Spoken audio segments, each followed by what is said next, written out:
Tumsifu Yesu Kristo. Leo ni Jumapili ya 13 ya mwaka C, mwaka wa kanisa, katika kipindi cha kawaida cha mwaka, na tunaadhimisha sherehe ya watakatifu Petro na Paulo mitume. Masomo yetu, somo la kwanza linatoka katika kitabu cha Matendo ya Mitume, sura ya 12, aya ya kwanza hadi ya 12. Somo la pili linatoka katika waraka wa pili wa mtume Paulo kwa Timotheo, sura ya 4, aya ya 6 hadi ya 8, aya ya 17 hadi ya 18. Injili takatifu inatoka kwa mwinjili Mathayo, sura ya 16, aya ya 13 hadi ya 19. Kwa kifupi, somo la kwanza linaongea juu ya utume wa mtakatifu Petro huko Yerusalemu, akiwa anajitambua kama kiongozi wa kanisa, akisimama kuhubiri kwa nguvu zote neno la Mwenyezi Mungu na kumtangaza Kristo. Petro anakamatwa na mamlaka na anawekwa ndani, na lengo la Herode ilikuwa ni kwamba amtoe sadaka, amuue.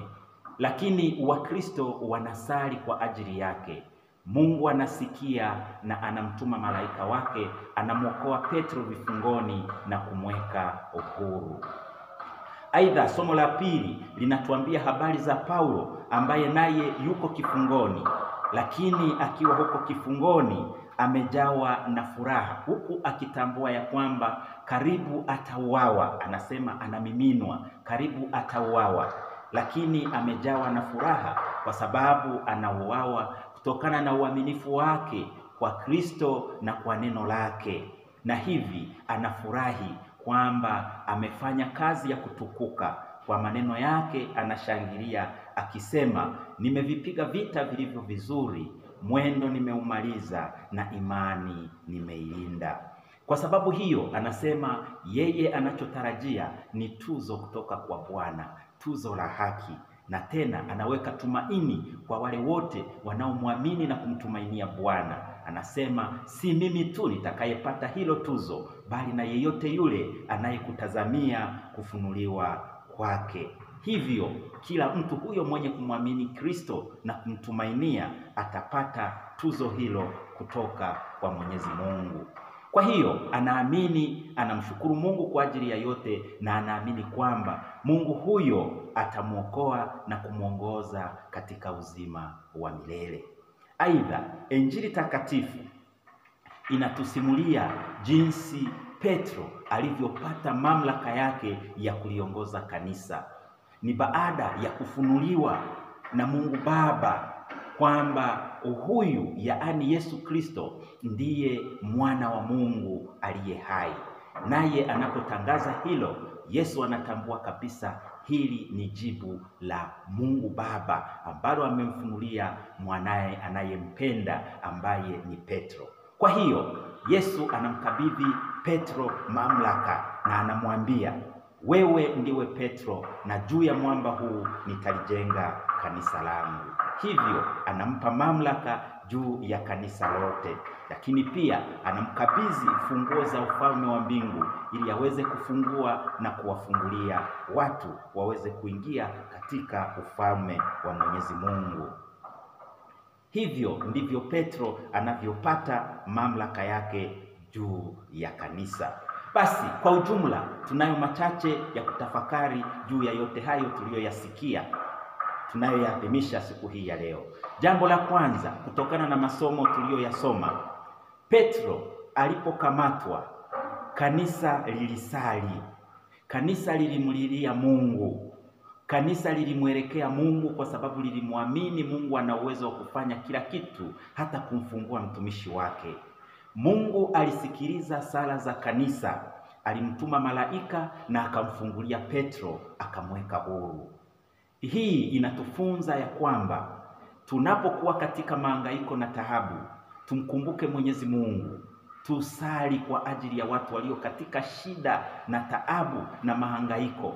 Mungu anasikiliza sala za watu wake na anazijibu. Alisikiliza sala za kanisa la kwanza, akamfungulia Petro, na sisi tukiomba kwa imani, kwa hakika atatutendea hayo tunayoyaomba.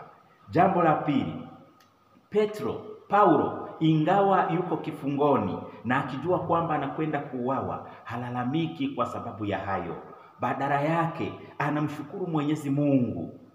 Akiangalia kazi yote aliyoifanya, anagundua ni maongozi na nguvu na uweza wa Mwenyezi Mungu uliomwezesha kufanya hayo.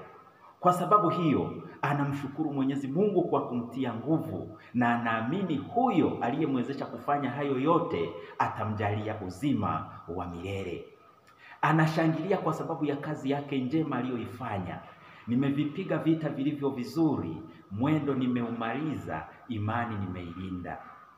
Ndo kusema kwake yeye kilicho muhimu si kufa au kutokufa. Kilicho muhimu ni kuilinda imani aliyokabidhiwa na Mwenyezi Mungu. Sisi tunapaswa kufanya kila kitu kuilinda imani yetu, bila kujalisha tunapitia katika mazingira gani, iwe ni furaha iwe ni raha. Kuilinda imani ndicho kitu cha msingi, kwa sababu imani katika Kristo Yesu mwana wa Mungu inatujalia uzima wa milele, na sisi ndio tunao utafuta. Kwa hiyo shida, taabu na mahangaiko yetu yasitufanye watu wa kulalamika. Badala yake tujiweke karibu na Mwenyezi Mungu, tukiomba msaada wake, tukiomba huruma yake, naye atatujalia yote na kutuokoa salama. Lakini tunapoiangalia Injili takatifu tunajifunza mambo mengi. La kwanza ni kwamba kanisa la kweli la Mungu limejengwa juu ya Petro ambaye ni mwamba wa imani usiotikisika. Kwa hiyo hakuna kanisa lolote lililo nje ya mwamba huu, nje ya Petro, ambalo ni kanisa la kweli.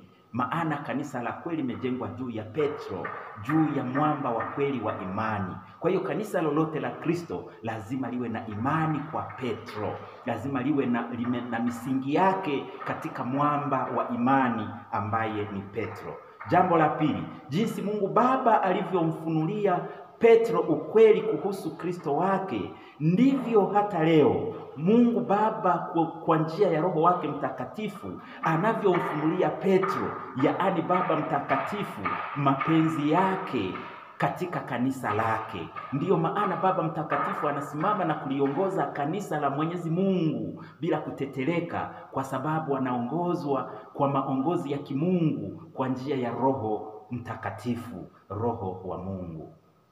Jambo la tatu, kujitenga na Petro ni kujitenga na imani ya kweli, ni kujitenga na kanisa la kweli. Hivyo yeyote yule mwenye kumwamini Kristo katika kweli na haki anapaswa daima kujiambatanisha na Petro aliye mwamba wa imani, ambaye kanisa la kweli limejengwa juu yake. Tusisahau hilo. Tukiteleza katika hilo, hatutakuwa Wakristo wa kweli. Maana Mkristo wa kweli lazima awe amejengeka juu ya mwamba, juu ya Kristo, juu ya Petro. Jambo lingine, hakuna atakayepambana na kanisa la kweli, kanisa lililojengwa juu ya mwamba, kanisa lililojengwa juu ya Petro akaweza kushinda. Maana Kristo Yesu ndiye aliyeagiza hivyo. Yeye mwenyewe alisema, na milango ya kuzimu haitalishinda, maana mimi nitakuwa pamoja nawe hadi ukamilifu wa dahari. Kwa hiyo hakuna atakayepambana na kanisa la Kristo akashinda. Anasema hata nguvu za kuzimu hazitaweza kulishinda. Mwisho, Petro anayo mamlaka ya kufungua na kufunga mbingu kwa ajili ya yote yule. Ndiyo maana daima lazima tubaki tumeungana naye ili aweze kutufungulia mbingu. Maana Yesu ndivyo alivyoagiza, nami ninakupa funguo za ufalme, na lolote utakalolifunga duniani litakuwa limefungwa na mbinguni, na lolote utakalolifungua duniani litakuwa limefunguliwa na mbinguni. Kwa hiyo Petro ana mamlaka ya kutunga sheria duniani na ikafanya kazi mbinguni pia. Mungu atupe nini? Daima tumwombe Mwenyezi Mungu atuweke karibu na Petro. Atuweke karibu na Petro. Na bila kusahau, Petro wetu leo hii ndiye Papa Leo wa 14. Tujiambatanishe na Papa wetu. Tuungane naye katika imani, katika matendo. Tumshukuru Mwenyezi Mungu kwa ajili yake na tusherekee sherehe hii tukiwa na furaha na amani. hasa tukikumbuka ya kwamba sisi tumeungana na mwamba ambaye anabeba imani yetu ya kweli. Tumsifu Yesu Kristo.